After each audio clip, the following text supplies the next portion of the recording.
Welcome back, everybody, to NA Open Division Round 9. No? Yes.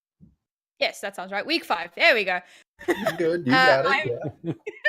We got there. We got there. I'm joined once again by my amazing analysts, Green Havoc and Thibble Dork. I'm not going to compliment either of them this time because the last time I did that, I got in trouble. So You're still in trouble. let's. Well, Ah, hold on. You You didn't get in frankly just trouble made it for. worse. I was gonna say you didn't get in trouble for complimenting us. You got in trouble for not complimenting us. oh my god, you guys are such Now I'm just chicks. Okay. confused.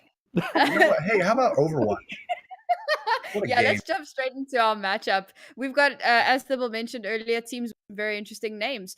Rebind Shift versus Marty's Militia. Let's start with Marty's Militia. Thibble, what can you tell us about these guys? This is another team that we don't have a lot for. We know they used to be called Forehead, which is so great. They decided to rebrand into something a little less general. They went for Marty's Militia, which is sure, fine, okay. Looking at their team sheet here, they've got a couple interesting flex capabilities here. They have a guy named Trick Plays who likes playing a little Tracer, a little Genji, some aggressive in your face sort of play styles. Brig. No, no. His third is Zarya. He's kind of like a Sinatra style guy. I don't know if he's worth 150.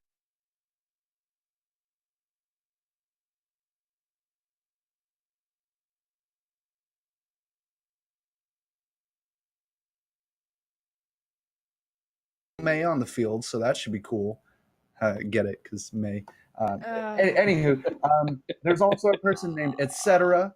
who plays Widowmaker, Pharah, and Roadhog, which is also a really interesting combination of heroes. From what I can glean with my big brain here, it's looking like this is going to be another like fun composition team. These guys have been together for about 6 months, but they haven't practiced a lot together since winter break started for them, which was like just recently. So we should be seeing more plays focused on individual capabilities rather than their synergy because they're getting back from their break. They're probably a little rusty here, but we could see some cool things. So I'm interested. We'll see. Well, the team they're coming up against seems to have a little bit more time together for practicing. They do like 8 hours a week, which is not too bad. That is, of course, Rebind Shift. So, Havoc, what else can you tell me about Rebind Shift? Well, much like Marty's Militia, as they're named after their Ana player, presumably, we have a team that's named after, well, not one of their players, but a play style.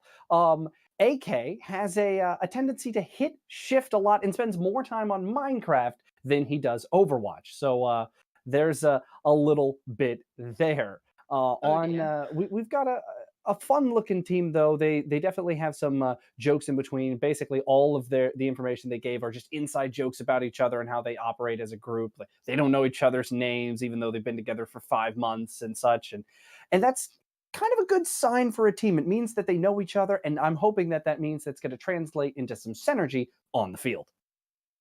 Well, we've seen that these two teams have been together for more or less the same amount of time. And given the last match we saw, what can you guys tell me about the amount of time that a team has been together? What kind of an impact can that make? I'll still hold that it's pretty important, but obviously there will be moments where you can still overcome a perceived lack of synergy. It is strictly off of maybe some like you guys are just really in the moment together, like you're all really firing on the same cylinders for once, or just because your individual players step up and make some big plays. If you get some good Dragon Blades, some good Diva Bombs, anything can happen, right? So synergy will make you more consistent, but individual play can give you higher peaks and lower valleys. So it's an interesting balance, but at this level, it's who knows, man. Very true. Very true. The other thing about it, though, is for some of these teams, they don't all have coaches. So sometimes when you see a team that's practicing 4 or 5 times a week, missing the right fundamentals, you're really just playing Overwatch. And when you meet a team who has those fundamentals on lock, it just doesn't even seem like you're playing the same game. All right. Well, that's a lot of information for everybody to digest. And while you all get into that, I'm going to throw it to our amazing casters. Please take it away, guys.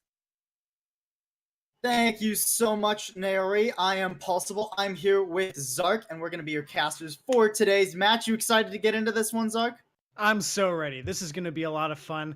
Again, like the desk we're talking about earlier, it's Rebind Shift versus Marty's Militia. Two teams that are both 5-3 and have identical map win and map loss records as well. So these are teams that are so even, so neck and neck.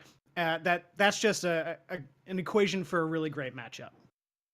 Yeah, absolutely. Now, what do you think about our starting map here?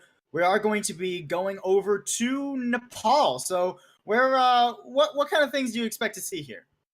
So, since the meta is that triple tank, triple support GOATS composition, we should probably expect that sort of thing to be run. But one of the characters that is sometimes added into the mix for a little extra flavor is the Mei. Lots of teams like to utilize those walls to separate certain members from the rest of their team, focus them down, and then once you get one person out of the equation, usually that main tank, the Reinhardt or the Winston, then it becomes a lot easier to snowball the rest of that team fight. So that's what I'm kind of expecting here. We should snowball? see. Yeah. Snowball? May? I see what you did there. I see. And we're on, it is also Nepal Village, so there's plenty of snow on this map. That's true. So, That's triple pun. And, I'm really looking forward to this map. This is one where I'm always curious about how teams are going to approach it, because it used to be that teams would go onto that high ground all the time, and they would kind of fight there and then make their way onto the point. But I feel like as the triple tank, triple support sort of meta has come into fruition, we've seen teams go just straight to point, try to take up position there. And it looks like that's what the teams are going to go and try and do right now. You especially want to when you have that Mei on your team, both teams running that variant. Hax is the first one to go down on the side of Rebind Shift, and nailed it soon to follow. Marty's Militia have just charged in here with unbridled aggression. You know what? Nobody calls Marty a chicken. No, they certainly do not. Mars Militia doing a good job utilizing those walls to their advantage, and then Rebind Shift, once they lost 1 or 2, they realized they couldn't win the fight. They backed right on out and used that Mei wall to make sure they couldn't get taken out as they were retreating. So nice little move there. Coming back into this, Rusty, they almost have their shatter. Keep your eye out for that. Ooh, the wall comes out from Kamina. It doesn't quite manage to split off Marty's Militia as intended. Now, Rebind Shift trying to catch on. The shatter goes out to not much of an avail, but enough to catch. Nailed it off in the front line. Without that Reinhardt, Rebind Shift just going to go for an early reset. Again, like you said, once they lost the Reinhardt, they had to back out of there. Reinhardt is so important for taking those engagements that once you lose them, you just gotta back out. It's not worth giving the giving the enemy that much more ultimate charge. So coming back into this, Marty's Militia, they already have 45% on the point. Rebind Shift, they're coming up on a couple of ults though. Critically, they're gonna have a Transcendence in case they. We could see that couple of ultimates coming out from Marty's Militia, but X-Feral, look at this grab. Yeah, the grab comes out. The sound barrier is there to try and counter it, and a self-destruct on the point. Going to catch, nailed it yet again. The main tank of Rebind Shift is the first to fall. Both Blizzards out on the field as everybody's getting frozen up, but only Crazy Flames mech to fall. Marty soon to follow here, and Marty's Militia are looking to try and stall this one out. They're losing plenty of players, but they're also firing back. X gets frozen and Trick Play cleans him up, and what could have been a fight Rebind Shift get back in here on is now going to be one that they're going to have to desperately regroup. Although nailed it, just commits the shatter despite the fact that he goes down afterwards, and now 10% remaining for Rebind Shift to try and get back in. Oh, that really hurts if you nailed it. You needed that to be really big to secure that point, but it didn't happen. It's going to be a grab here early coming out from Marty. Yeah, it locks most of Rebind Shift off of the point, but Crazy Flames mech is the first to fall. Still a full team here for Rebind Shift, and the grab on the point going to lock out several members of Marty's Militia. Trade's still going either way, and the shatter over on the side out from Rusty locks down 2. But the kills don't come through. It's Rebind Shift with all of the momentum, and now they have all of the players. Marty alone on the point, can't stall it out. And at 99, Rebind Shift are finally going to get that flip. Whew, that was dicey for Rebind Shift, but they got the point flip right in the nick of time. Beautiful job. Unfortunately, they don't have a whole lot of ultimates to back it up in this next team fight. They're going to have Transcendence if they can get it up quickly, but Marty's Militia, they're coming in this with a bomb and that May ultimate. So this could be Marty's Militia taking this right back from Rebind. Yeah, gotta be careful here. The wall comes out yet again. Not the best placement, although a wall on the other side manages to separate NKN's Transcendence from the team long enough for Hacks to go down. Now it's a player advantage for Marty's Militia. The shadow goes down to no avail, but you don't need it when you're just cleaning them up with a nanoed Reinhardt. 40%, and the flip goes through. 99% for Marty's Militia here on Village. They're just getting the cleanup one by one. Rebind Shift will fall, and Marty's Militia will strike first on Nepal. The nanoed Reinhardt. You'll love seeing it. Beautiful stuff. And Marty's Militia definitely looked really strong there on Shrine. It seemed they only really lost one team fight the entire map. The last one took a little long. That's why Rebind Shift was able to get 40% on the clock there. But overall, Marty's Militia definitely looking dominant there. They know how to run that Mei very effectively. And it looks like as we come on to the next map, Shrine here, they are actually going to abandon the Mei and just run triple tank, triple support. Just your pretty standard Zen Rhine goats for both teams. Well, you say standard, but Rebind Shift, they're swapping out the Brigitte for the Ana. This is something we've seen since the shield nerf has gone through for Brig in the tier 3 scene. Haven't seen it any higher than that because they've been playing on a less recent patch. See if Rebind Shift can make it work. It means they're going to have they're not going to have that armor pack, so Nailed It is going to have to be a little bit more careful. But the Bionade goes down onto Marty's Militia, denies so much healing. Beautiful placement from Hacks. It's just going to make it real easy to clean up that neutral fight. Hacks has been huge, that play. They started with a really nice sleep, and that forced Marty's Militia to wait until they woke up. They couldn't move. Rusty's shield got a lot of damage pumped into it, and Rebind Shift, after Hacks got that nice anti in there, they were able to just run on in, sweep up the rest of the kills. Really nice start for Rebind Shift. And Nailed It has a shatter. Rusty, they only have 25%. Heavy ult advantage for Rebind Shift as they come in here. Bio goes down onto the front line, forces Marty's Militia back for the moment. Now the shatter out. Oh, Rusty Goomba is going to be the first one to fall, and it lays out most of the team. Yet another quick, decisive fight for Rebind Shift.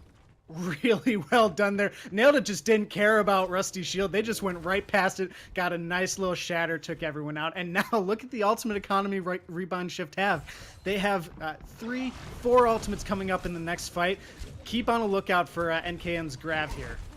Yeah, and Marty's Militia still no ults to their name. They do have a nice bio, but they get caught in the grab and bioed themselves.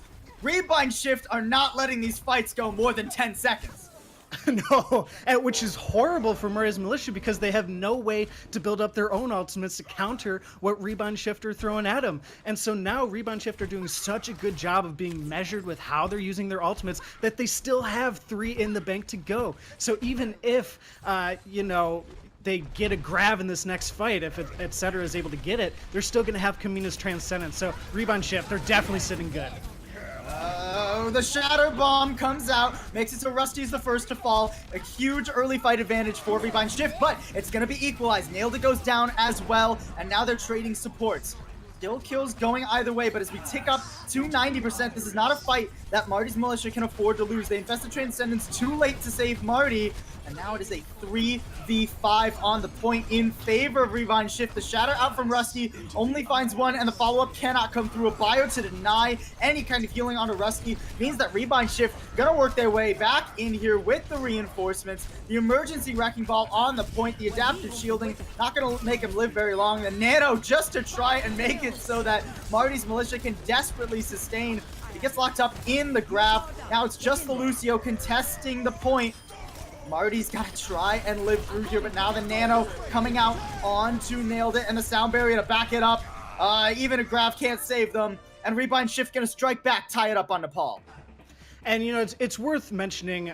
We didn't really catch it in the middle of the chaos and the action there, but Marty's Militia Corey actually swapped onto the Ana in the middle of that map as well. So that kind of gave an ultimate charge reset for them, and I don't believe they really got the value that that Hax EMP was getting out of their Ana kit.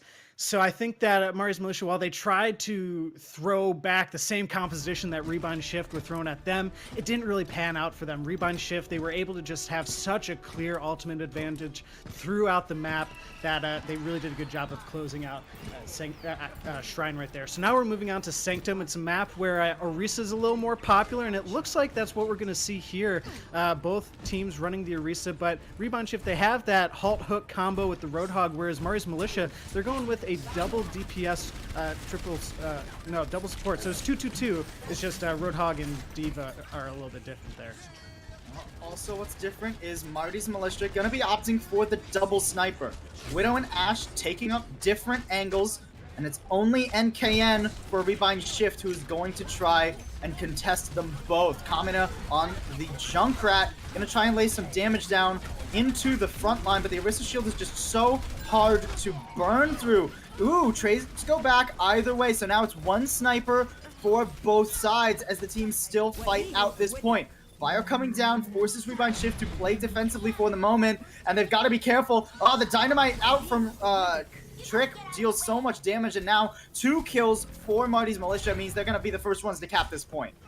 So interesting strategies being played out right now, right? Marty's Militia, they went for that double sniper so they could get around the shield, whereas Rebind Shift, they went with a composition that could destroy the shield quickly, and then they could move in afterwards. But Marty's Militia trick plays, they were able to get that initial pick off onto the Junkrat, made a lot less damage going into that shield. Marty's Militia was able to sustain a little more. But now Rebind Shift to change their composition a little bit. Kamina is on the Genji, trying to get into that backline, disrupt those snipers a little bit more.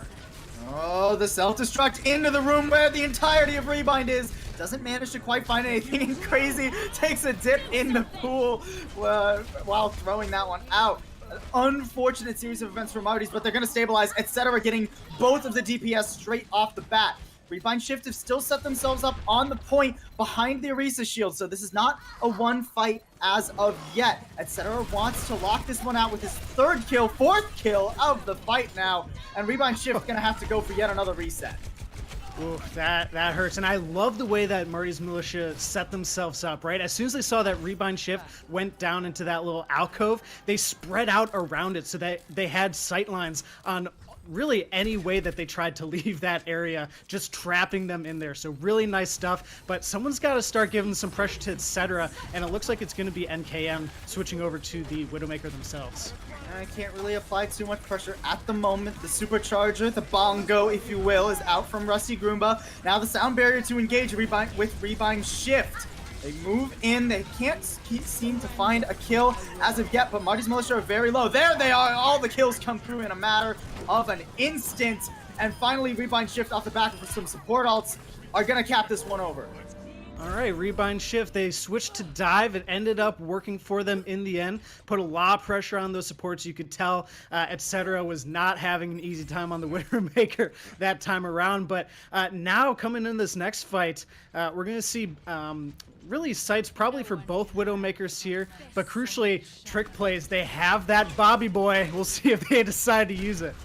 Yeah, Bob's got to do something here, but Marty's Militia have plenty of time. They had 92%, and they're going to start this fight off with the self-destruct on the point to buy some space. Etc. wins the Widow battle onto NKN, and now Bob's out on the point. He's going to do something. He's going to zone the players of Rebind Shift off. A sound barrier out for Marty's Militia. Can't manage to save trick plays, but it gives them the ability to get aggressive and clean up. Bob gets 2 kills on the point, and with that, it's looking like it's curtains for Rebind Shift. As the last kill comes down onto NKN, the wick will burn away, and Marty's Militia will claim our first map. Very nicely done.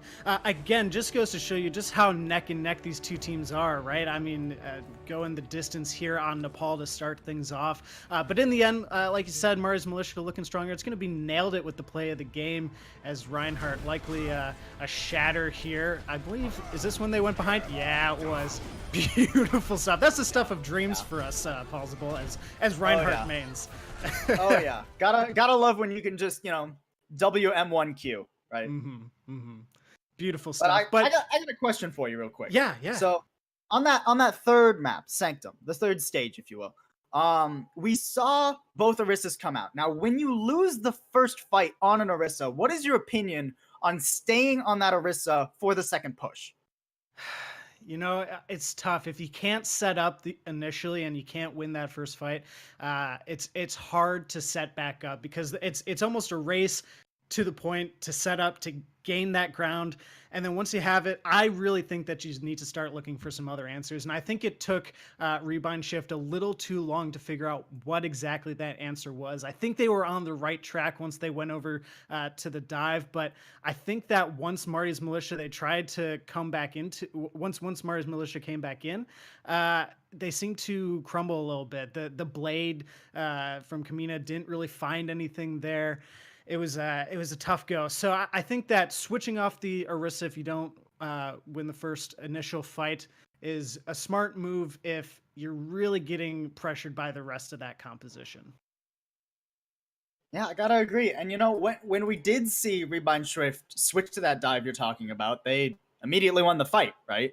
They get that Winston, they pressured those supports, they did exactly what you would want to do, and they won. So, maybe a bit of more decisive, more willing to swap quicker, I should say. More willing to swap quicker. Me can't do the English good. But if they read that just a little bit faster, they could have held that second point on or that third point on for longer.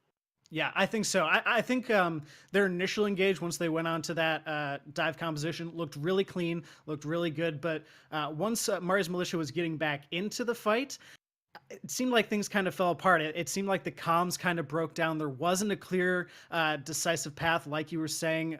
The target prioritization was kind of all over the place, and Mars Militia was able to capitalize on it. But we'll see if they can continually capitalizing on those mistakes that Rebind Shift were making as we are moving on to Dorado now. Now, I got a question for you. Yeah. Speaking of continuing to capitalize on things, we just saw both sides bring out snipers when we were on Sanctum.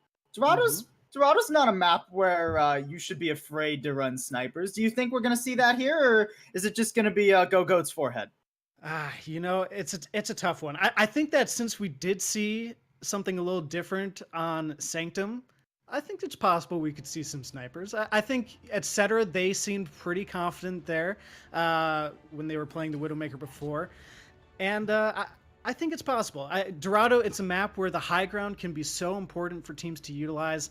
Triple tank, triple support, it is run pretty frequently on Dorado. Personally, I would like to see it changed up a little bit. I think a lot of the viewers probably would as well. But at least out the gates, it looks like, first of all, it's worth mentioning that the sides have flipped. Marty's Militia is now on the left, Rebind Shift on the right.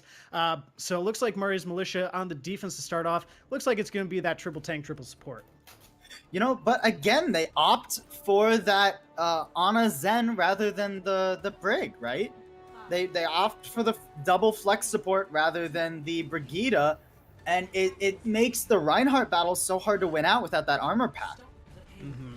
Yeah, interesting decision there. Last time it seemed like Hax was getting the better, but Corey, big anti. Yeah, that's a nice opening purple down onto Rebind Shift, but they managed to back up. They managed to weather the storm, and now they get to come back in. A purple down onto Rusty Goomba. No heals for him, and Kamina finishes him up. And now it's basically curtains for the defense, or maybe not. As they push back in, they get aggressive. They find 2 kills. Trade's going back and forth right now. But it's hard to say if this fight is actually good for Marty's Militia. It's a tough one. I think that since they were able to get a little bit of extra alt charge themselves, I think that's a win. They were able to go back. They're going to have a second contest on this Rebind shift. They're definitely getting more value out of the Ana than Marty's did. I think that that's going to be crucial coming back into this. Just keep your eyes on how the Anas are playing with those antis, because last time Rusty Goomba really got hit hard by it. Oh, but now it's the entirety of Rebind Shift getting hit hard. Hax is the first one to fall, and now Rebind Shift just got to kind of wait it out. But Marty's Militia, they want to push forward. They're not going to get too aggressive, go for the full cleanup, but they are going to keep him out for the moment. Now, it's going to be a lot of ultimates coming up here. I hope you're ready, possible, because we're going to have a bomb, the shatter, and possibly even a grav coming out from Marty's Militia. Rebind Shift, they're going to have quite a few as well. And Kamina, they actually went on to the Hanzo, and they're going to have a dragon grav combo. Well, there it is, the Dragaton in, and the bio makes it so the cleanup comes through on the Rusty Goomba. Now a bomb actually manages to find Exaferal. So it's not over for either side as of yet. The Transcendence comes out from NKN, but a bio makes it so it doesn't necessarily get the full value. Now a grab coming the other way from etc. and no support alts up for Rebind Shift to try and sustain. They have to try and back up and live through it, but Nailed It goes down. Does manage to trade onto Crazy Flame's mech, but Rebind Shift not able to get that payload rolling. Really crucial fight there for Marty's Militia to win. They forced out quite a few ultimates from Rebind Shift, but Kamina, they're already up to 65% to another dragon. They're getting a lot of value out of this Hanzo, but you need to start winning the team fights. And it's dicey. We see that Kamina, they've kind of been trying to switch up the angles on where they're going, but now the sides are going right at it in the marketplace. Yeah, they are. Nailed It. It finds a bio onto his face. Takes so much damage. The sound barrier out from Chump to try and make it so Rebind Shift can engage, and it works. Rusty Goomba is the first to fall, and now Marty's Militia have to cede some space. They know they can't win a full fight without some ults, and the ult to come out first is that Nano. An ult coming the other way is Shatter out from Nailed It. Means that Rebind Shift can get some cleanup kills here. And as long as they can make it so that none of their players fall, but NK and Kamina both do go down. Rusty Goomba is back to try and stall this out, but it's just him and Marty. It is a 3v2, so it's not inconceivable that Marty's Militia could maybe stabilize here, but it's not going to be the case. Rusty Goomba is going to go down. The respawns are starting to come in one by one for Marty's Militia, but eventually they're just not getting the kills. They're going to have to cede this first point. Yeah, and unfortunately, they gave a lot of ultimate charge to Rebind Shift. They're going to have the Dragon Graviton combo again, as well as a couple support ultimates. But Marty's Militia, that was a pretty good hold. They really brought them down to under a minute there on that initial push, which means they're only going to have 2 minutes and 40 seconds for the Streets phase, which can be drawn out in a long time. But both sides, lots of ultimates. I'm curious to see how they're going to use it. I think that the Grav Diva Bomb combo from Marty's Militia is going to be a little bit stronger than the Grav Dragon combo that Rebind Shift have, but we'll see how they play it out. Well, especially since Trick Plays has that Transcendence nice and ready. There's the grab down on the low ground, the Dragaton, the Transcendence, just like we were discussing, to negate the value. Hax is looking pretty low, and he's going to go down. Etc. finds the first kill of the fight and the second onto his counterpart. It's now a 6v4 in favor of Marty's Militia, and they're going to use that to clean this up and hold on that first corner. Nice stuff there from Marty's Militia. The bomb from Crazy Flames, though, I felt like could have been saved. I don't think that was really necessary. Rebind Shift, they used that Grav Dragon combo, but luckily Trick Plays for Marty's Militia was there to save the day with that trans. And now both Reinhardts have their Shatter. They could be using them at any moment here. Yeah, it's all about the mind games. The Brig Bash no longer goes through shields, and neither side has a Brig anyways, but one does have a Grav and the other a Transcendence to counter it out. Can't sustain through a pin, though. Oh, and the Shatter comes out, but Rusty Goomba goes down. The follow-up doesn't come through quite that fast, but it does manage to get there. Crazy Flames with that one, and Rebind Shift with the hold. With the going back to spawn. It's Marty's Militia with the hold. Yeah, Marty's Militia, really nice job. Also, interesting little play. While that whole fight with the Grav was going on. You saw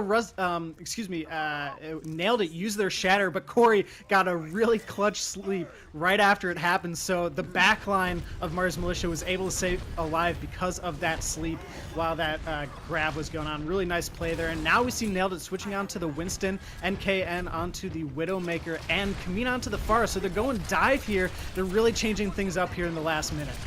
Yeah, the Widow Pharah is a pickle for Goats to try and contest. You just got to try and win the ground battle, but you've lost 2 supports first and foremost, and Rebind Shift have a sound barrier to sustain them. Now NKN up on the high ground finds 2, and that's just going to be a nice fight win for Rebind Shift. You know, normally dive isn't really a great composition to go into the triple tank, triple support, but I think that what Rebind Shift realized was that Marty's, they're not really protecting their backline. It seemed the tanks were able to get into the backline, so they thought, let's just dive the backline, see what happens. And now it's getting down to the wire here. It's overtime. Yeah, it's overtime, and the first ult out is a Transcendence from Trick Plays just to sustain. Nailed It, not going to have the same kind of luck as he gets found, caught out over in the room, and now Crazy Flames cleans up the Pharah. So much damage, and a tank gone for Rebind Shift as a Shatter comes out from Rusty Goomba. Doesn't manage to find anything. A Desperation Self-Destruct actually manages to find 2. That might be the stabilizing play that Rebind Shift need, especially as NKN cleans up Crazy Flames over on the side. It's just a Baby Diva and a Lucio on the point, but if they can just keep dancing around Rusty Goomba, they can manage to find the kills and clean this up. The respawns are now in for Rebind Shift, and in desperation, somehow, they managed to get the second point and give themselves more time. Wow, beautiful stuff. And now look at Rebind Shift getting aggressive, cleaning up those kills. The Diva is going back to spawn. Wow, they really turned that around nicely. So now coming back into this, if you're Marty's Militia, you got to get some good use out of this Grav coming up. You got to make sure that you have Marty's sound barrier to protect from Kamina's barrage that's going to be coming out for Rebind. Yeah, it's going to be really dicey here. Keep your eyes out. A lot of ultimates for both sides. Ooh, nice shot from NKN there. Now the barrage out finds Rusty Goomba, already 2 down, but Kamina does trade his life for it. So now the Primal out from Nailed It, had to use it to try and sustain himself while he's in the back line. The cart is inching ever closer toward that end, but the respawn advantage is heavily in favor of the defense. Now stacked support ults out from Marty's Militia to just capitalize on top of this Graviton. And they are going to find the kills there, but with 24 seconds remaining, now Marty's Militia have no ults in the bank. Yeah, they really only have a Nano and likely that Shatter, which are good ultimates to have, especially because Rebind Shift, they have a couple of nice daggers, which is going to make it tough because there's only 10 seconds left on the clock. I don't know if they're going to really be able to make anything out of these last 5 seconds. They are going to be able to touch, but it's going to be dicey. Yeah, Nailed It, jumps in, gets the... No, doesn't get the overtime! Oh. He was there too soon! Oh, he got zoned and slept and denied the overtime trigger. So that will be Marty's Militia holding just shy of 3rd.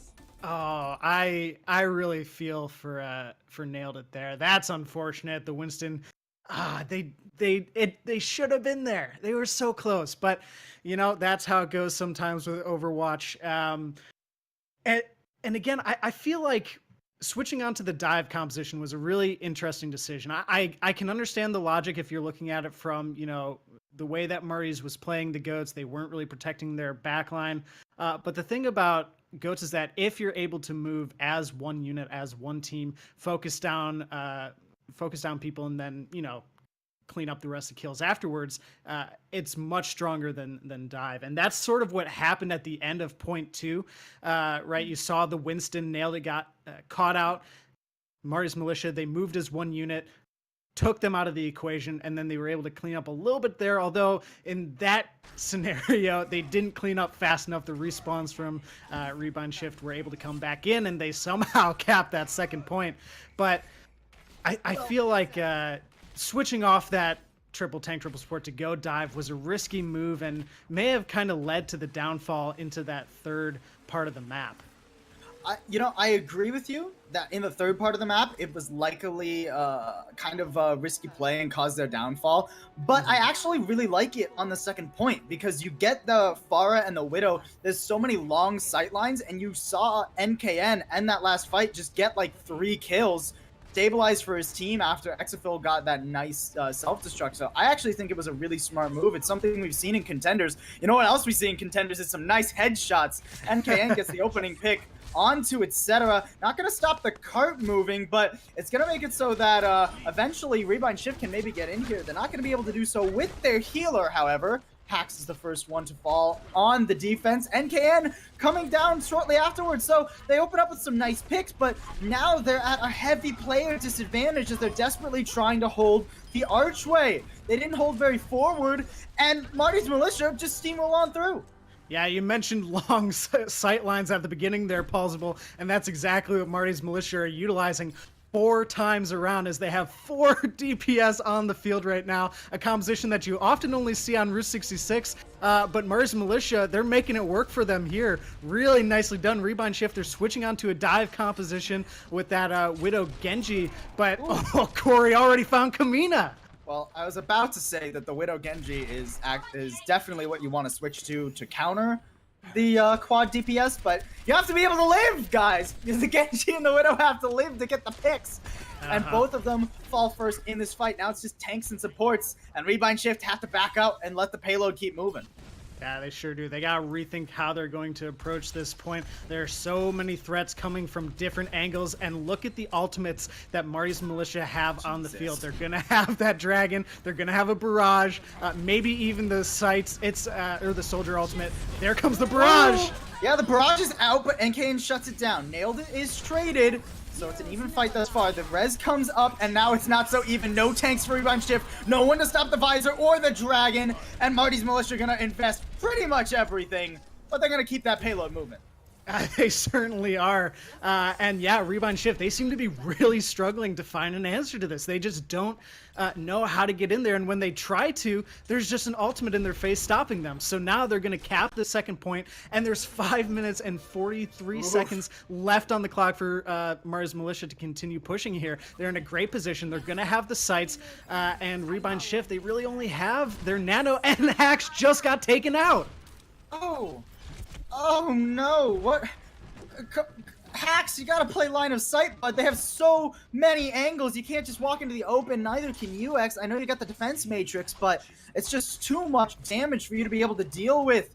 Now it's with 5 minutes and 15 seconds. The payload's only 20 meters away from Marty's Militia, going up 2-0 in this series. Corey finds yet another opening pick onto NKN. There's another one onto Kamina. A desperation sound barrier to try and sustain the remaining members of Rebind Shift through this fight. They're going to pick up a kill onto Marty, but Nailed It goes down as well. Rusty Kumba is also traded, so it's not quite curtains yet, but as the Dragon comes off, it's going to zone out the remaining defensive players here. It's just Chump in the back. Now the DPS are coming back in. They got to find these picks quickly, and they don't have any tanks to provide them with space. Kamina's dueling Tricky Flames in the back, but meanwhile, NKN loses to the Diva of Crazy Flames, and Crazy Flames uses the bomb to take Nailed It. Now the Tack Visor out from Trick Plays just to clean this one up, put the nail in the coffin. A Diva on the point against the world, not gonna work out. And Marty's Militia are gonna go up 2-0 in this series. Okay, I want to highlight something real quick. We saw etc. They got a couple really clutch kills there, and I loved their positioning. I'm going to talk about that as we're watching Crazy Flames play the game. They were basically where Rebind Shift were coming out of their spawn, just clicking heads, and then it forced the rest of Rebind Shift to deal with them and then deal with the payload. So really nice positioning from etc. there on the Widowmaker, and very nicely done there from Marty's Militia to take Dorado. We're going to take it back over onto the desk here. They're going to break down these first 2 maps and set the stakes going into the next ones. Nary, it's on back over to you. Thank you so much, Paul and Zark. You guys are doing a fantastic job casting, as per usual. Now I'm going to throw it to my big brain analyst and ask you guys a couple of questions and see if you can tell me some wonderful things about these maps. First up, let's have a look at what happened on Nepal. And the first thing that pops into mind is Mei. Thibble, tell us a bit about this Mei pick. So Mei is a hero in Overwatch. Her kit Uh, focuses primarily around. No, I'm kidding. Get to the good Village, stuff. Village is Mei's stomping ground. Not just in the Yeti Hunter arcade mode, but also in competitive open division matches as well. Lots of potential for her there, and both teams put a Mei on the field to great effectiveness. Ultimately, I actually can't remember who won that round, but both of them did a really good job of balancing and like Marty. lots of good wall stalls, lots of good blizzards that were taken advantage of by their front lines. Like it was really cool to see both of them understand like Mei is good here. Let's use her. That's going to be a lot of fun. And in general, on all of these maps, these guys were going crazy with all the different compositions we were seeing. You had like Corey playing Anna for most of that, and then he swapped to Hanzo, and then like Ash was there for a second. Bob did something. Like Nepal in general was just really good. Just quickly for everybody who is as small brain as my supposed big brain analyst, the score is 2-0 to Marty. Thibble. No, They just won. Village. I knew who won Nepal. I forgot who Oh, won Village. okay. God, that's I insulting. gotta check up on you. Like I gotta make. He was just too distracted with all the amazing play. Oh, Leave. cringe. Go Get away. out. Okay, but don't I leave because I can't. need you to. No, I need you yeah, to come answer the back. next question. So another thing that we noticed was a lot of these like whiffed ultimates, and what I mean by that is an ult that gets thrown out, but it doesn't seem like there's much of a plan. How does that impact the game? How do you allow that to happen, and what should you be doing when you're thinking about hitting Q? So I think it goes back to what Thibble was talking about in the first half about the fact that some teams really rely on set piece plays and that synergy, and some teams kind of rely a little more on the individual players popping off. And like he said in that first half, sometimes you see these big ults pop off, and you're like, wow, how do you even think to use your ult that way or in that moment? That was such a clutch play to use it while you're 2 down. And other times you watch a Pharaoh barrage into a D.Va and it gets eaten, and then the Pharaoh dies and nothing fun happens at all. And so I think it just comes down to ults have to be used in the right moments. So there's always that kind of, you're looking and you're hunting for that window. But when you surprise your own team that you're ulting, there's just no follow-up and no one else can help you. And then you're, well, a Pharaoh floating in the sky, and then you're not floating anymore. I'll go ahead and say if you're thinking about when you want to press Q, you should make sure you are not flying over a giant pit of death that instantly kills you. I call out Crazy Flames on Sanctum there in that first map because he sure pressed Q while flying over an empty pit of death and fell to his death, which is what happens when you do that. I would advise him to not do that, to maybe be standing on solid ground before you press shift and then Q, so you land back on the solid ground or you stay alive. And then when your bomb goes off, you get your ult back and you can fly over the pit again. That's great. But like, there's an order to that you have to follow very closely or you die. We do have a team named Rebind Shift, so it's there. It's in the title. We got to make sure our shifts are right. More of a forehead moment. They've rebranded. You can take the team out of the forehead, but you can't take the forehead out of the team. I'm just saying. Just little moments, though. That's it. Otherwise, they've been doing quite well. I will say. I'm not going to hold that against them too hard. It was just one. It made me laugh. Like, come on, you can't not chuckle at that. All right. Let's move on to our last point before you guys completely finish me off here. And that is something that Thibble mentioned a moment ago, and that is the ops. Now, I'm going to start with you, Thibble, because it was a point that you brought up. What are the pros and cons of being this flexible? Pros, you're always keeping the enemy team guessing, I guess. And both of the teams did this very well on Dorado. Tons of swaps to tons of different comps. You had quad DPS, solo tank, solo support. You had 3-2-1s with a Hanzo.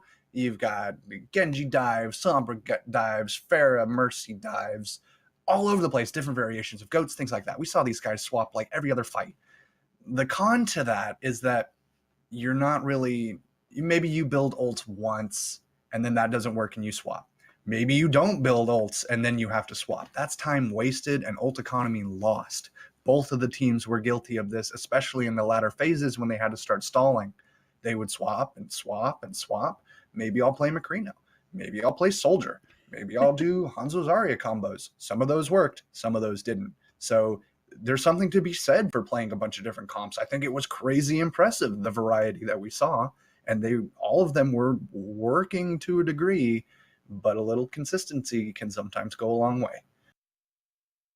And in terms of synergy, and I'm going to throw this one. And I love how well this is going to work out. What kind of havoc can that cause in a team in terms of synergy? Smile. Well, honestly, it kind of goes into what Thibble's point was, where sometimes you get these comps and you're catching your opponent off guard, and sometimes you're just making all of these swaps and you're just never getting ultimates, and you're giving ultimates to the enemy team, and it's hard when you're watching your team crumble to something that you don't think should work or that you can beat, but you just got to take that second and say, guys, what do we want to do as a group to beat what they're doing?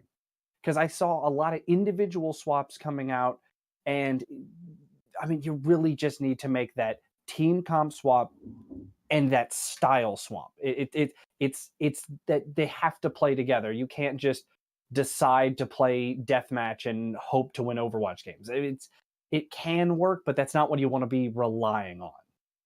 Right. Yeah. I was looking at it and I was wondering how many of these swaps were communicated or discussed with the team, and how many of them were like, guys, I know I've been playing Ana. Gonna swap Hanzo. Trust me. Like, there's a discussion that should be had there. Maybe there was. Maybe it was like, Corey, I know you've been playing main support. You've been doing a great job. We need your Hanzo. And I bet if that conversation was had, Corey was like, yes, let's go. I'm going to show him what's up. And he did. Corey did a great job there. But if Corey just said, I'm done playing Ana, you guys figure it out. I'm going to go click all their heads. Get out of my way. Kamina did the same thing. We were talking a lot about Kamina. He played Zen throughout Nepal and then just decided to do the same thing. I will be Hanzo now. I will carry you. I will get 3 kills every fight as Hanzo. You guys figure out the rest. If that is discussed, that's awesome. That is so cool. If that is just people saying, I'm done playing support for now, that's a little shaky. I don't know. Yeah, that's the whole thing. Well, now that literally everybody on the desk is done with each other, I think we're going to throw it straight back to our fantastic call. So, Paul, take it away. Thank you so much, Desk. I gotta say though, you guys have so little faith in these teams. You know, I for one, when it comes to Kamina over on Rebind Shift, you know, I believe in him, right? And he just needs to believe in the me that believes in him, right? So it's fine. Gurren Lagann reference. But Zark, you ready to jump into this next map? Zark, you have been struck with the mute bug. Oh no, God, I'm so sorry. It's infectious. It's okay. Well, I'm back, and I gotta say, I'm excited for this matchup. Again, Mars Militia versus Rebind Shift. We see Mars Militia going up 2-0 in the series. It's a best of 5. Loser picks the map, which means that Rebind Shift have picked Volskaya. So interesting pick here. It was either going to be Volskaya or Hanamura. I guess they didn't want to go for Draw Mura. So we're on to the icy motherland of Russia. And the map that never ends. The map that never ends. I love it. So yeah, I think this is a map where we often see a lot of triple tank, triple support as well. But I think that instead of the Reinhardt, we often see the Winston. Teams like to utilize the mobility of the floats, if you will, the triple tank, triple support with the Winston Goats variant, so that they can get onto that high ground that surrounds the point and utilize the map geometry to their advantage, which I think is a smart idea. We also sometimes see teams make rotations. If you're on the attack, for example, you'll sometimes see teams rotate all the way onto the high ground and then by the stairwell with the mega health pack. And I think that's also a really great place, because if you get pressured, if you get in trouble, you can go back. You got an extra health pack there just in case things go south. So I'm really curious to see how these teams are going to approach it. We already see Marty's Militia's composition, or It's Rebind Shift. I believe They that's Rebind swapped Shift. again. Yeah, yep, Yep. they always get me. So They just Rebind go Shift, back and forth just to mess with us. Just to Of mess course. with you and me specifically. of course. Some more Rebind Shift. They're going to be running the Orisa Diva composition with a Junkrat and NKM back on the Widowmaker. We saw them utilizing that hero before, and Mercy Zen. But Rebind Marty's me? Militia, they're running. Excuse me? Is that a Torbjorn? It is Crazy Flames on the Torbjorn. I Quad DPS, single tank, and a Mercy. Wow. Oof. well, NKN decides, you know what? I'm having none of this nonsense. Torbjorn, get that out of here. Soldier, get that out of here. He is going to be taken down by etc. But enough picks have gone through to where it seems that Rebind Shift just going to have to wait this out for the moment. Yeah, they're gonna wait this out. Marty's Militia, they decide to use that res mechanic on Crazy Flames. I fully support that decision. So looks like we might see some switches. I see Crazy Flames going back to the spawn room. They are going on to Diva, so a short-lived journey with the Torbjorn. Unfortunate. I was enjoying it, but so we can see Marty's Militia. They're running dive. I think this is smart. They're going to try to get into that back line, disrupt that healing, and maybe NKM a little bit. Yeah, the fight's going down on the point. Meanwhile, the Widows are dueling it back by Rebind Shift spawn, but etc. He finds the kill regardless, rotates back, and can't do anything in this position. May fire back onto etc. But his entire team's dead, and one Widow's not going to be able to come back in and save this point. No, definitely not. They're going to have to Not back winnable. out. No, certainly not. Rebind Shift, they're going to be just holding on to that second point now. So that's a pretty good attacking run for Marty's Militia. They read what Rebind Shift were running very well and have actually forced Rebind Shift to switch on to a dive composition themselves. Almost mirror compositions, just little differences in the healing bag, etc. Finding Chump. Yeah, difference in the amount of kills as well. Both in for sights out, but etc. finds that opening pick onto the Lucio now, and Can taking a lot of damage, but and goes down. Trick does get traded out, so it is a 5v5 in terms of who is up and who is not. Papa Triste, the next one to fall, and it seems that Marty's Militia just can't find their way in here. No, it seems like it's a little rough, and I think part of what's making it hard for Marty Militia is that they're only running one healer. They only have Papa Triste on the Mercy, and once they got taken out by the Diva, it was kind of all over. Rebind Shift were able to get back in and get the rest of the kills, so I think that we're going to see switch Corey going onto the end. I think that's a smart move. They won't have any defensive ultimates, so no, Transcendence or Sound Barrier in case things get a little crazy, but they have extra healing. That's going to help them push onto the point. Very nearly mirrored comps now. Only difference is in the flex support. Zenyatta versus Ana. And the first ult to come out in this fight is the Valk. The next to follow it up is a Dragon Blade, but the Transcendence out from Hacks going to deny a good bit of its value. Now our Dragon Blade out the other way, and no Transcendence to counter it. Kamina goes so deep, and he manages to find one. Chump cleaning up Trick Plays as well. Hacks may have gone down in the backline, and now Kamina is punished for a bit of an overextension. It's a 4v4 here as Rebind Shift try and clean this one up. The Widows are going for the kills, and it's NKN finding the value. There you go. And again, you see the downfall of not having a defensive ultimate there. Once Kamina brought out the blade, their first target was Corey, and Corey had no Transcendence, no Sound Barrier to save them. So we are now seeing Marty's Militia switch on to that Zen Rhine Goats, very popular. I think that's a smart move to get onto this point here. And Rebind Shift, they swapped NKM onto the Ash here. So that's an interesting decision. Kamina going onto the Junkrat. So they want to keep the dive tanks, but they're going to try and get Junkrat's tower up very quickly as Marty's is on the point. Yeah, Marty's have to be careful. Don't feed the ult charge. Stay behind the shield. Kamina at 30% as the self-destructs both come out overhead. Oh, but X-Frill finds half of Marty's Militia, shutting the offense down, trades self-destructs with the enemy Diva, and comes up much bigger. Very nicely placed right in the corner there. There was nothing that Marty's Militia could do. Very nicely done there from Xfiro. And, I think that is a contender for play of the game right now. So now it comes down to, Rebind Shift. You're starting to get some ultimates. You got Chump's Sound Barrier.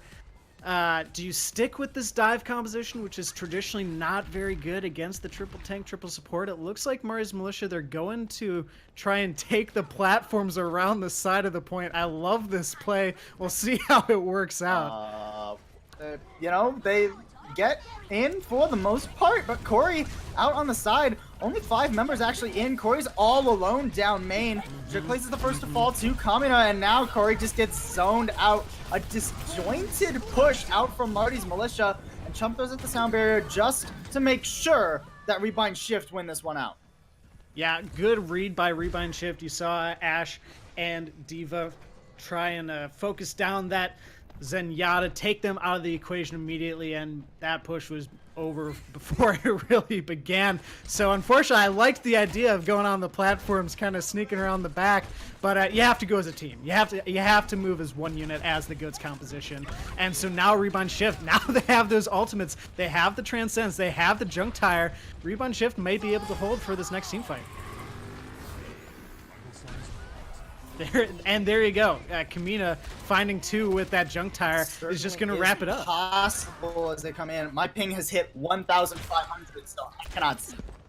Oh no. Well, I can sum it up pretty quickly for you there, Plausible. It was a Junk Tire, and it shut the point. It shut the push down immediately. So now Rebind Shift, they're in a great position. They have 3 more ultimates coming up on that Winston Primal Rage. Marty's Militia, on the other hand, they are just starting to get some of their own. They are going to have quite a few though once they do get onto the point. Actually, almost all 6. So this is scary stuff for Rebind.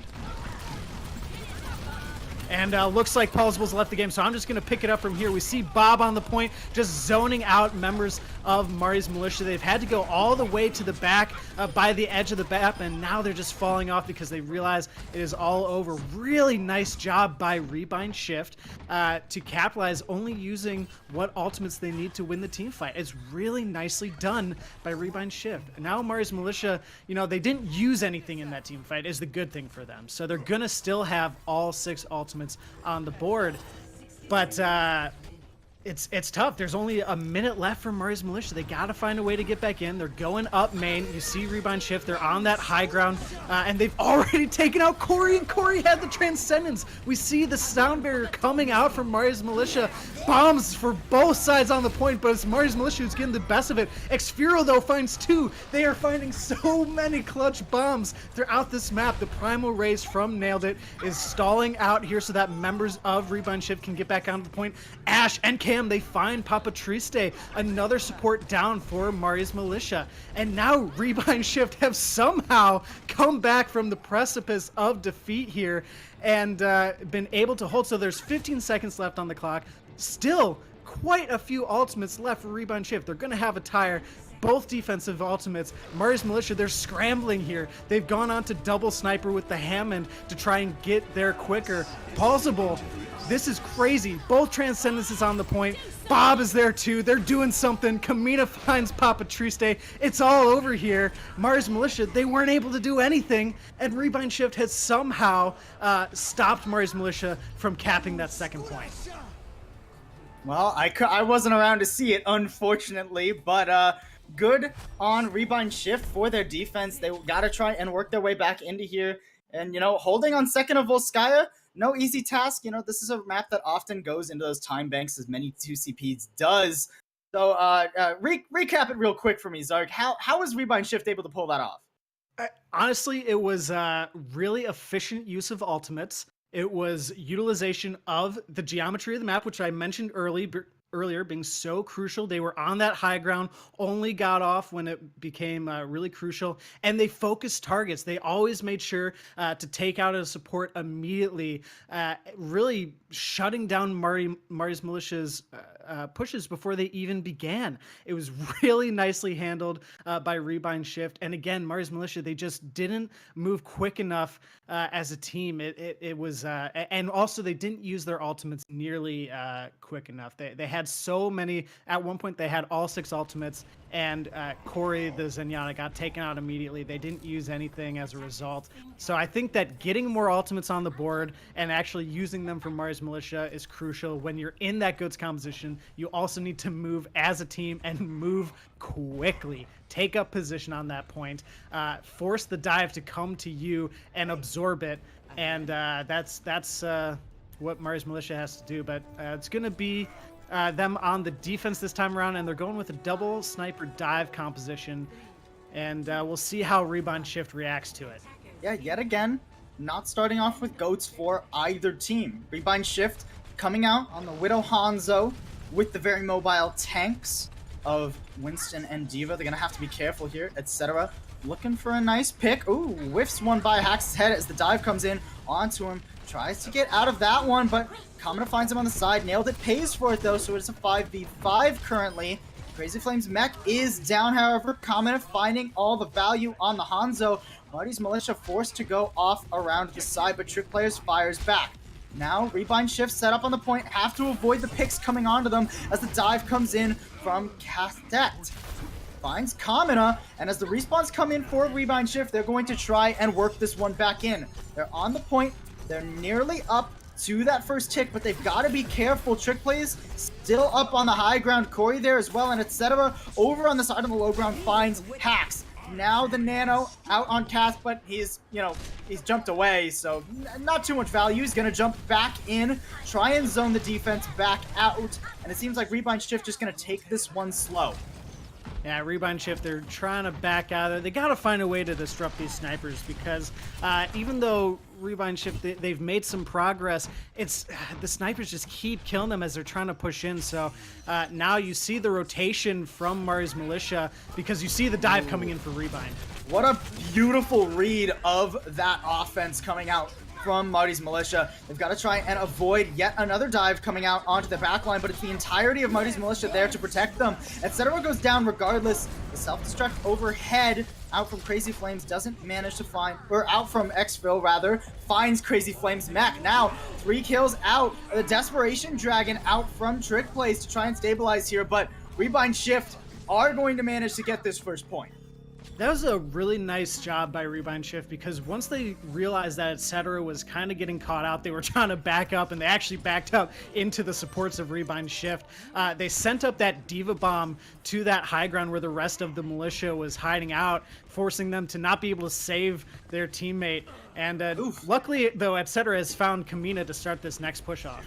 Yep, that's, you say next push, can't even call it that. Rebind Shift going for the early reset. They recognize no point in going in there while they have such a heavy player disadvantage and are so far out.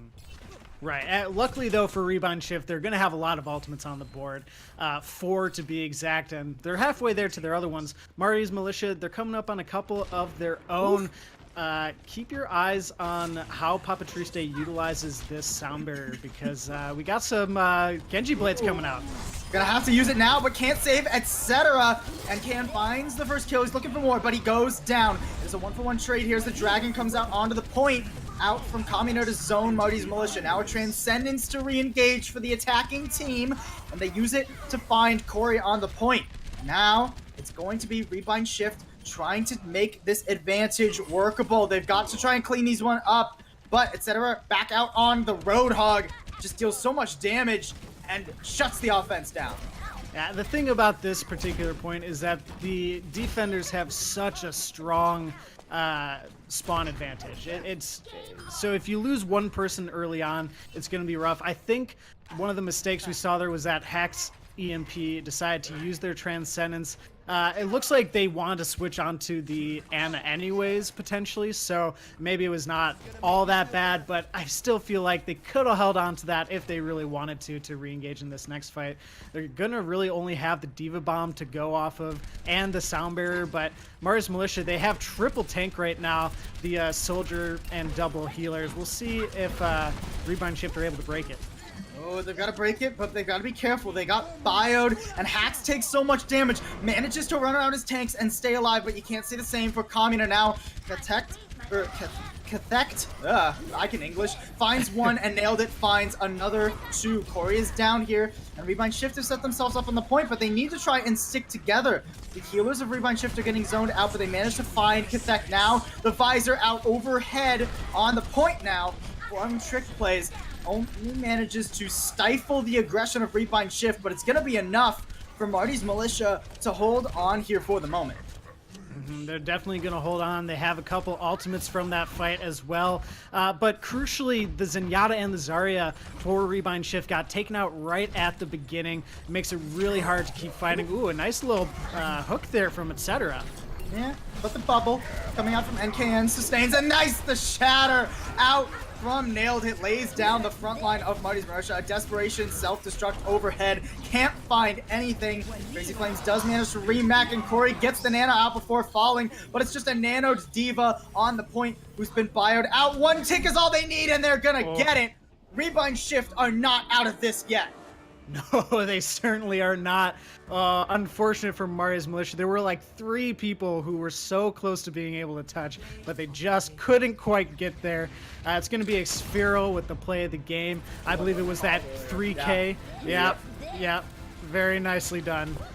There it is. The Beautiful. slap right before it, just to add insult to injury. Gotta love it. Gotta love it. Absolutely. So very nicely done by Rebind Shift. Again, a really really impressive defensive hold. And then on the attack, they played that composition really well. That shatter from Nailed It really sealed the deal for them. And yeah, nicely done on Volsky. I can see why they picked it as their map. Well, now, next map is gonna be our hybrid map, right? It's gonna be Blizzard World for Marty's Militia. It is their map pick, and they're going to choose Blizzard World. Given the heavy DPS and the lack of goats that we've actually seen in this second half, what do you think the strategy for Marty's Militia is here, considering this is their map pick? Right. I wouldn't be surprised if we see some more double sniper, right? We saw that throughout Volsky a little bit and Dorado. So, that's certainly something that, Etc. They love to play the Widowmaker.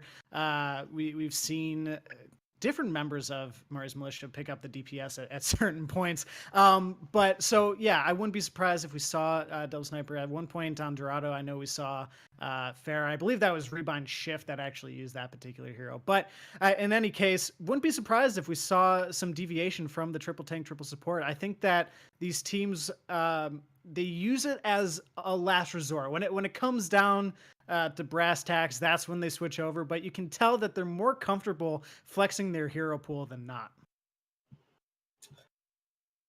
And, flexibility is something that the desk brought up a lot, right? As both a benefit and a kind of, not deterrence, not the right word. Both a plus and a minus. Let's go with that. Sure. So, if one of these teams were to just pull out the GOAT's composition against these heavy DPS comps compared to what we're used to seeing at this point, how does the GOATs shut that down? Well, it's all about kind of how I've been mentioning earlier. It's moving as a team, it's focusing down targets, and it's catching people out of position. So, lots of times with these DPS heavy compositions, they'll be in certain areas trying to get different angles on the enemy. And it's all about the GOAT's composition being able to either focus out the DPS who are, separated from their team, or if you can't reach them, you make a beeline for the back line, take out the supports quickly or whoever's there and just obliterate them and then move on from there. Take out the rest of the pieces. So, against the DPS compositions, we often hear that tanks need to make space for their DPS, right? That's kind of a phrase that we often hear. So if there's no tank to make that space for the DPS, then things start to crumble. So for the GOAT's composition, it's all about singling people out, focusing them down, whether that's a tank, a support, a DPS. But you have to move as a team, you have to move as one unit, and you have to move quickly. Well, here we go. Rebind Shift going to be starting their defense with that GOAT's composition, opting for the Winston instead of the Reinhardt here. I think that's the first time I myself have seen Winston for the defense on this first point.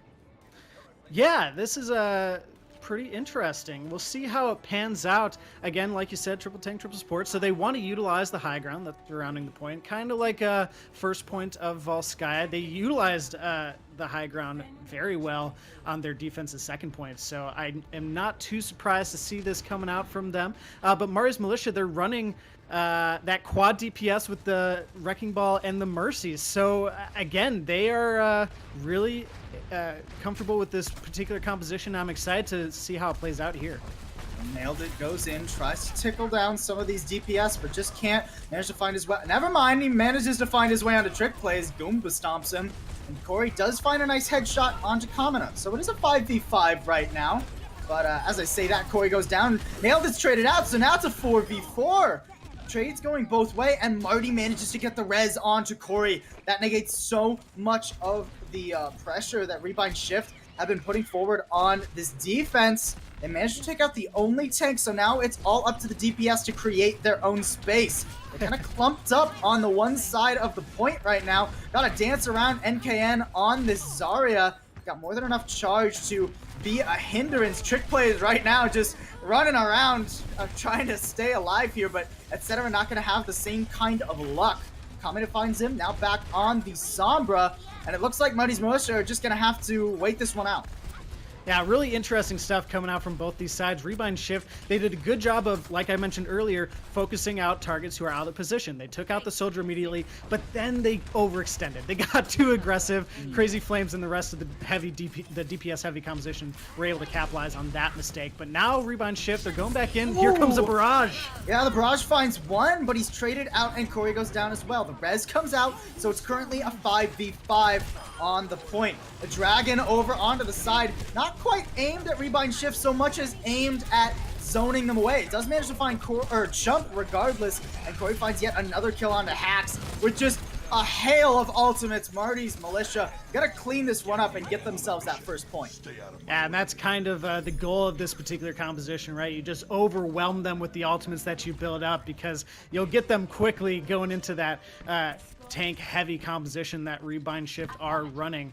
But coming into this next one, it looks like Marty's Militia, they're changing things up a little bit, etc., going onto the back onto the Widowmaker, I should say. But they're sticking with this quad DPS composition. I like this. Keep running until it doesn't work, but here comes a Grav. Yeah, the Grav's out on the point. It catches so many, and the Orisa shield just can't save them now. It's a pretty heavy player advantage for Rebind Shift as they clean this one up. Yeah, and efficient use of ultimates there too. You only need the Grav to win that team fight, and you're switching NKN's Zarya for Widowmaker. So they want the Widow duel, but Trick Plays, they find Kamina as they were trying to get into the backline there. Yeah, that's an early player advantage for Marty's Militia to get some space. Kamina will be back quickly and will have that EMP.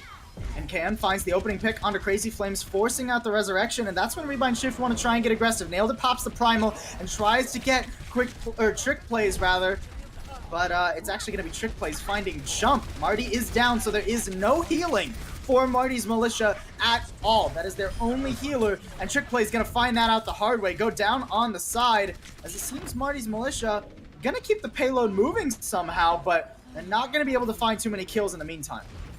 Right, and it all started with NKN finding that pick onto Crazy Flames to start that off. Crazy Flames, they need to be careful. Here comes a dragon.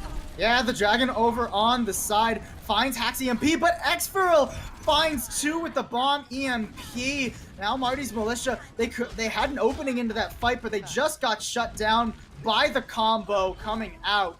And Rebind Shift are going to hold yet again. Wow, I can't believe that panned out for them. Corey, they found a couple. What? This is still going on. What is happening here? Just NKN who's alive anymore. Nailed it is coming. The tanks are coming back in, but NKN was the only one to survive there. And Marty's, with the respawn advantage, actually managed to push this point. And you know what? Kamina on that Sombra is doing a lot of work right now. They are really disrupting things, whether it's hacking the Pharah or getting those nasty EMPs. Really nice stuff. Ooh. The barrage comes out from Crazy Flames, but he can't find any kind of value. Xferal was sitting right there, and now ult's coming out from Marty's Militia to no avail. They seem to have burned nearly everything there, but they just can't find any kills. and now they've actually forced Crazy Flames to swap off of the Pharah and onto the D.Va. I think that was much needed. It maybe could have even come a little bit earlier. They weren't really getting the value they needed out of that Pharah. Here comes another Dragon, though, from Core. It seems like every fight they have it, but was it just Eden? going for the switch? Nope, Spawn Dragon. No, He was back in Spawn, just going to switch. It will be it's actually not goats. It's just a different composition coming out from Marty's. Different indeed. They have 2-2-2, 2 tanks, 2 DPS, 2 hit scans, in fact, and 2 supports. So now Trick Play is the only one with an ultimate online. They're going to have to get a lot of value for them to cap it because there's only a minute left for Marty's. Right now, it's sort of most of Marty's Militia are just sitting here on the point, getting contested on the high ground. But the first kill comes out onto Kamina, and now with the Mech of X-Roll gone, that's all Trick Plays was waiting for to pop that visor out. Manages to find one as etc. Cleans up another and another on the Widowmaker and nailed it. The Primal expires, and that's going to be as long as he can contest, as Marty's Militia are going to keep that payload moving. Etc. finally finding some kills there. Trick Plays, though, that ended up working out for them. Kamina is the only one on the point, just stalling out a little bit. I don't think it's going to lead to much, though. No. Yeah, it looks like a Rusty Goomba. They had the charge there to make sure that Lucio couldn't touch. But, Rebind Shift, they're backing out here. They've been stalling out very well. This isn't too bad. But now they're getting a little, they got to get back to spawn. They're getting too ahead of themselves. Yeah, they got those bad respawns that were kind of forward here. So they are going to lose Nailed It. But they trade onto Rusty Goomba, which stifles Marty's Militia aggression for the moment. Mm-hmm. So now if you're Rebind Shift, you have another EMP bomb combo. If you're Marty's Militia, you have to be alt tracking, you have to be aware that this is coming online, and you have to be careful. There's the bomb placed in a corner, and the EMP actually not positioned too spectacularly, and he's not able to find a kill. Etc. punishes him, and now a self-destruct the other way to force Rebind Shift into an awkward spot. Nailed It gets pinned by the counterpart of Rusty Goomba, and there's no one to protect Rebind Shift here from the offense anymore. And KN gets chucked, or actually I think kills himself with a right click there, and now the payload very near the end. That was a really nice D.Va bomb, by the way, from Crazy Flames. Forced Rebind Shift to be completely opposition. Now this payload is so close to being capped. Yeah, I can just barely touch, but it's the D.Va, and meanwhile, Trick Play using that positioning to his advantage, cleaning up 2 on the side. Rusty Goomba cleans up the rest, and that will be the point capped. And Marty's Militia even had some time in the bank. Wow, really nice stuff. And again, you mentioned before that EMP being just a little bit out of position was really crucial. It was really impactful because they weren't able to get that combo off. They really needed to have a big combo to slow down that, just the pressure that was coming out of Marty's Militia. They were doing such a good job of pushing forward. And without that combo, things just kind of stalled out for the defense. And plus that D.Va bomb from Crazy Flames, putting so many members of Rebind Shift out of position. Really nicely done. So they capped the point with a little over 30 seconds left, so that's really good. It means that even if Rebind Shift are able to cap all 3 points, and it brings us to another round, they're going to have time on the clock. They're going to be able to have a chance to cap it. Yeah, but it is under that 1 minute mark, so all Rebind Shift have to do is cap. Doesn't matter if it's overtime, doesn't matter if they have 5 minutes in the bank, right? They have to cap, and if they don't, they are eliminated from this series, and Marty's Militia will win it out. Reminder, Marty's is currently up 2-1 in this best of 3 first to 3 map wins. Or not best of 3. First to 3 map wins is how it is. If it was a best of 3, we would have been done already. But it's a first to 3 map wins. Right. So now we're gonna have Marty's Militia on the defense. They're running triple tank, double support, and then Trick Plays on the Sombra. We saw Kamina utilizing that Sombra very well on that defensive hold for Rebind Shift, and it looks like Kamina's going to be going back onto the Sombra again, so they might just be scouting, though. Yeah. Kamina goes up, sees that it's mostly the goats, but can't find Trick Plays, as Trick Plays is now scouting them out at their spawn. Waiting in the back, getting some damage on to Kamina. The duel comes out, and he's got to reposition here and just kind of back that one up. Now Rebind Shift gonna try and find their way down the middle. They know there's a Sombra on the enemy team now. So they've got to play around that hack ability. They're going to push up rather aggressively. Etc. takes some damage. The pin, super aggressive from Nailed It, but it manages to find Rusty Goomba. Now it's a huge opening for Rebind Shift to get in here and get aggressive. Crazy Flames loses the mech, and that's basically the fight won. Etc. going down. Now Marty's Militia just throw their bodies onto the point one by one, trying to stall this one out. But it will be Rebind Shift managing to get this first point. It was actually a pretty interesting play that was coming out from Marty's Militia. It didn't pan out for them, but they got the hack onto the D.Va, and then you saw Corey throw out an anti-grenade that couldn't be eaten, right? Because D.Va was hacked. And unfortunately, though, Nailed It was there with the pin onto Rusty Goomba. There was no way that they could really engage on that play, so kind of unfortunate. Now Rebind Shift, they have a couple of Ultimates trick plays. They're going to have an EMP as well, though, so we'll see how it plays out. Oh, there's the Shatter, lays down two. Gotta try and get the follow-up, however. NKN does manage to get in the back line and clean up too. The Zarya is just uncontested, laying waste to Marty's Militia in the back line. NKM with the 4 and the mech. Completely uncontested. You can tell that this is a Zarya player who mostly plays DPS with those flanks. That is the mindset of a DPS player right there. I love it. Very nicely done. And they have a grab now. That wasn't even a flank. That was just, let me walk past your Reinhardt. He's laying on the ground over there. I just want to clean them up. Now he's got the grab. The EMP does come out as NKN throws it down, so the follow-up cannot come through. Self-destruct out. Over onto the high ground, only manages to get Crazy Flames another mech. But it's Marty's Militia with all of the kills at the moment. A Shatter yet again from Nailed It, and he cleans them up. Somehow Rebind Shift managed to stabilize and push this one through. Oh my goodness. How Nailed It. How were you able to get that Shatter off and secure that point? Really nicely done from Rebind Shift, despite the fact that the fight went way out of the way, and now we're just seeing some cleanup coming out from Rebind Shift, capitalizing on the bad spawns, but it's actually Trick Plays who finds Nailed It. Yeah, so the thing about capitalizing on respawns, guys, is if their whole team gets the bad respawns and you send 3 people in, believe it or not, that's still a disadvantage for you. So now, Rebind Shift have to be a little bit careful. Nailed It is already back for this fight at the first corner. Gotta be wary though. Marty's Militia have plenty of ults, but the first one is the Shatter thrown into the shield. Now a Sound Barrier out from Rebind Shift to allow them to get aggressive, take out Rusty Goomba. They've got a Transcendence to sustain through Etcetera's grab, despite the bio coming out onto their backline. A Shatter from Nailed It yet again, just to clean it up, just to finish it out. And that payload's gonna keep moving with 4.5 minutes in the bank. Nailed It is having the time of their life on this Reinhardt right now. Beautiful stuff. And now Rebind Shift, they're coming up on the D.Va Bomb Graviton Surge combo. So this is a great opportunity for them to cap it with over 4 minutes in the bank. Yeah, this is huge. Over Marty's 4 minutes and barely 10 meters to go. Marty's Militia re-engage with the rally.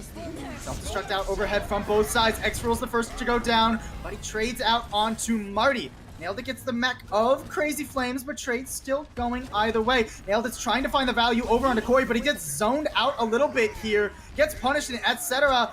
There's no Reinhardt to protect the backline of Rebind Shift, and he goes wild. Oh yeah, so you saw Rebind Shift try and use that Graviton Surge D.Va Bomb combo that I mentioned before. Didn't pan out. There were too many shields in the way. You saw Nailed It try to get a charge onto one of those shields, but didn't quite connect. So now you got to find a way to get back into this. If you're Rebind Shift, you do have a Shatter coming up, but not a whole lot else. Maybe the Nano. If you're Marty's, you don't have a whole lot either. It's really going to come down to who's going to nail the next big crowd control ultimate.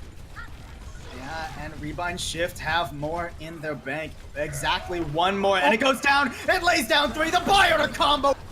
Rebind Shift looking to send us into those time bank rounds. The Nano onto Nailed It just for the sake of it. And with about 3 minutes in the bank, we're going into time bank.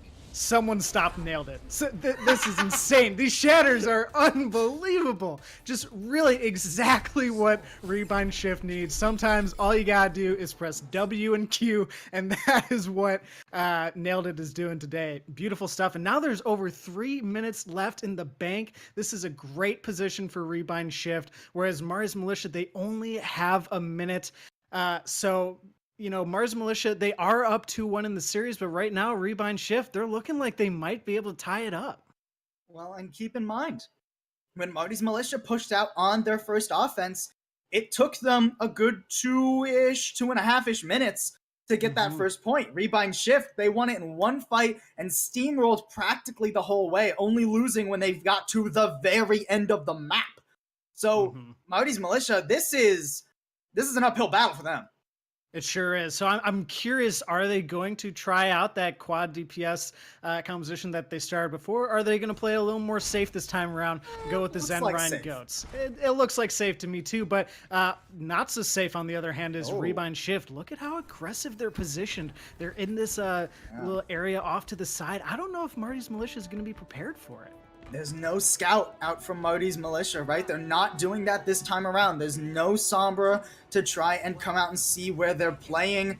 A good bit of positioning here from Rebind Shift could gain them a massive advantage. Marty's Militia coming out, but they go for the right side rotation. Rebind Shift are now in the wrong spot to try and capitalize. They're going to go for this fight anyways. They're just going to charge straight into the room. A bio coming down actually manages to find 3 of Marty's Militia, so it's still a relatively even fight, but Marty's Militia kind of have the advantage here. I'm surprised they're not just running straight to point. Guys, you've only got 30 seconds remaining. Every second you try and fight this one out is one you don't have on the point. Now the rotate comes out, and it's Marty's Militia who get to the point first. Now a Nano out onto Nailed It, but he overcharges, goes a little bit too far. Team takes a lot of damage, but he is out on the point. Takes too much, and Nailed It's the first to fall. Now Marty's Militia look to stabilize, but they lose their own Reinhardt. They find the kills to make it matter, though, and Marty's Militia are, in fact, going to get this first point and get this payload movement in overtime. Nailed It has, for the most part, had such a solid game, but I think you gotta unbind Shift again. No charges for you, Nailed It. You went way out of position. Don't you mean rebind it? No, I'm saying unbind it. No. They were way out of position.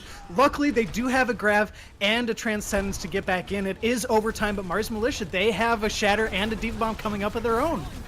Yeah, there's the grab out and a Transcendence to counter it, but the bio finds 5! Oh, Hacks coming up absolutely massive on the defense. The self-destruct manages to get the mech of X for real, but it's just not enough staying power on the point for Marty's Militia. Trick play Corey, they're all gonna fall. It's just a diva against the world. Overtime spawns means nobody else is gonna get there, and Rebind Shift gonna hold just outside of that first point.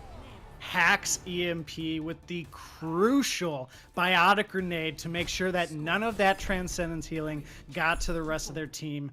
Really heads up play. Beautiful job from Hacks EMP, the honor for Rebind Shift. So now Rebind Shift has 3 minutes and 19 seconds to cap the point and then push the payload just a little bit farther than Marty's Militia in order to win this map. But again, they have to cap the first point, and sometimes that's difficult for teams to do. Yeah, well, they didn't have much of a difficult time with it on their first go around. However, that's true. They did manage to subvert that Sombra Ana combo that you were so hyped about. They managed to get around that, but it's not going to be the Sombra Ana on the defense this time. Marty's Militia, yet again, just playing it safe, going for the staple, the meta, the Rhine Zen Goats.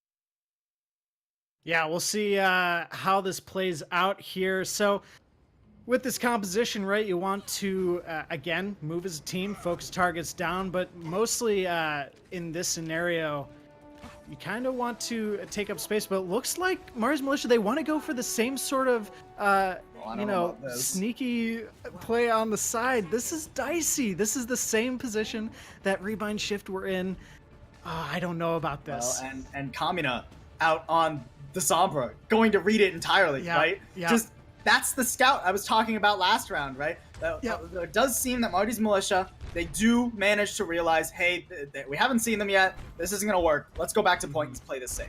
The paranoia came out. They were like, no, I'm too scared. Let's back up. Let's take up space on the point, which is what I originally thought they were going to do. And looks like I think that's the safer choice. It absolutely is a mirror matchup now as these teams work out, but actually not so mirror. Hacks on the Ana, gonna be the first one to go down. Nailed It follows, And Marty's Militia capitalizing off the fact that Rebind Shift don't actually have a Brig. So when I said mirror mashup, it was wrong. And because of that, Marty's going to hold. Yeah, so they recognized that Haxi on the Ana was giving Rebind Shift quite a lot of value, so they made sure to take them out. We're done with goodbye. Get them out of here. Exactly. So now Marty's Militia, crucially, Rusty Goomba, they're up to 80% of their shatter. Nailed It is only 43%. That's a big difference in the Reinhardt battle, and Rusty, they might be able to capitalize on it. It's not the only difference. Corey has that Transcendence up and online. Keep in mind, Rebind Shift have to win this fight and this map to keep themselves alive in the series. They're going to push forward, but the Shatter comes out, locks up 3, and with that, Marty's Militia just going to push forward and clean them up. I got a little nervous when I first saw it because the shield was up for Nailed It, but unfortunately, half his team wasn't behind it. That's not going to save you if you're not behind the shield. So, nice heads-up play from Rusty. They were able to capitalize on that ultimate advantage they had over Nailed It. And now the entire ultimate bank is in Marty Militia's favor. They have 4 coming up on 5. Rebind Shift, they're going to have a couple of their own, but they're still behind. They're not going to have that Grav Diva Bomb combo out the gate like Marty's Militia does. And they've only got 1 minute and 4 seconds to make it work. They get caught in that bigger bang combo. The charge comes through. 2 are already down. And despite the Transcendence invested from Kamina, Rebind Shift hurting on this offense. And they got 50 seconds to make one more push work.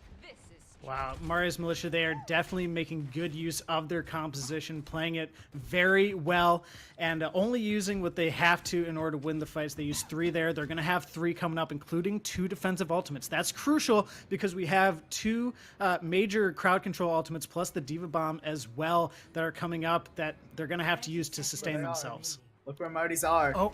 Rebind Shift, do they read into this? No. They don't get seen! The Shatter comes down, Nailed It gets locked up. A sound barrier out from Chump is just too late. The grab does come out the other way, but the shield is there to block any kind of value from the bomb, so it's still a heavy disadvantage. Now the Nano out from Hats doesn't hit its intended target. It hits Kamina instead, and he just gets cleaned up by trick plays. Desperation for Rebind Shift is what was a beautiful win condition. Falls to the wayside. Nailed It desperately charges back in, but he just gets stunned out. And Marty's Militia going to hold on first and take this series 3-1. Wow, I am out of breath. That was a really great series. Marty's Militia played that defense on Blizzard World so well. Just so well. We're going to see Trick Plays play the game here. I believe this was the Shatter. Yep, they capitalized on the Shatter. Very nicely done. A little melee action there, too.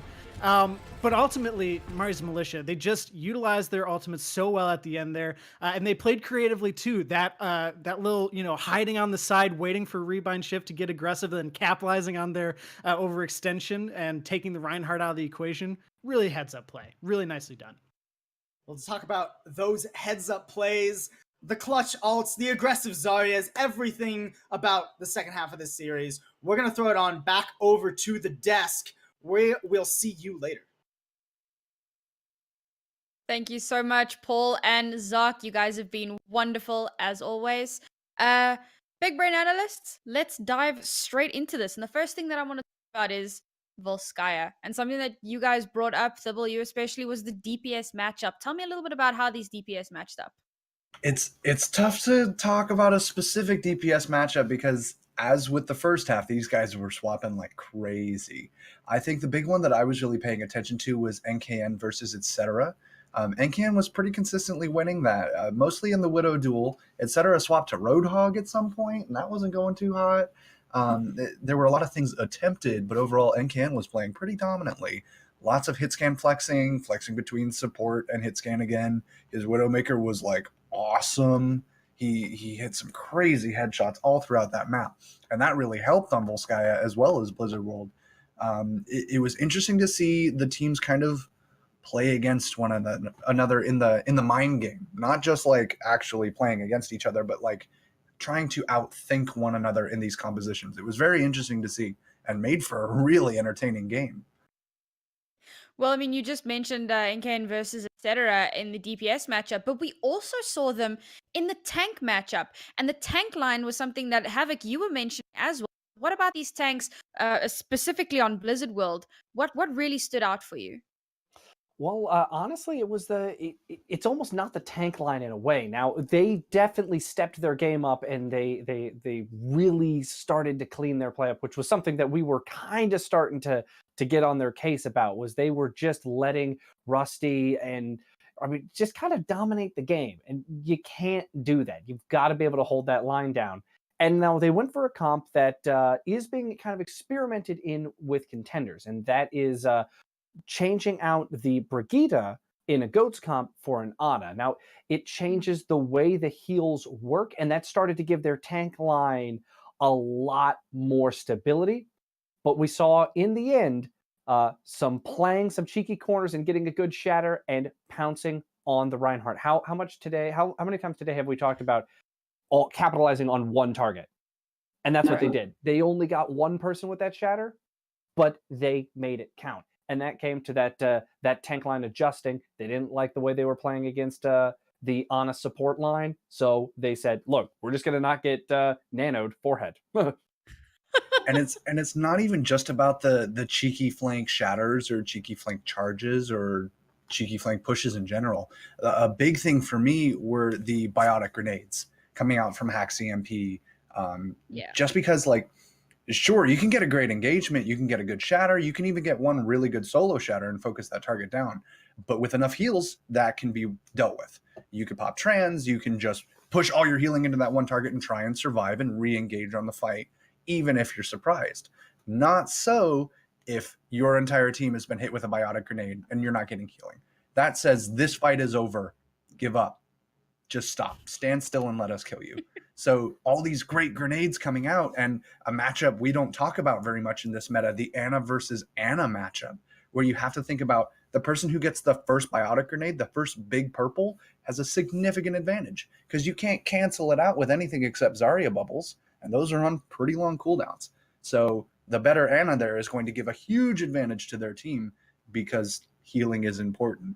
So yeah, big brain analysis there. Healing good, no healing bad. Oh, jeez. I'm gonna fire you, Sybil, one of these days. Not if I I fire just you keep you around first. for the memes.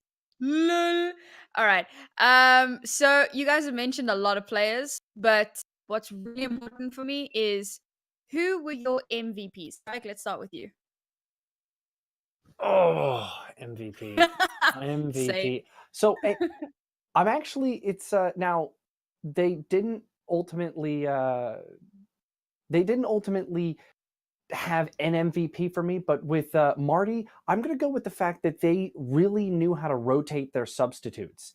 We saw, I mean, just a little bit of everyone on each map. We saw Marty's come in, we saw Xanathos, we saw so many of their subs come in and rotate, and you really did notice the difference in play styles when they subbed in a player. So for me, it's not one player, but it's the fact that they understood their individual strengths and that they played them map to map accordingly.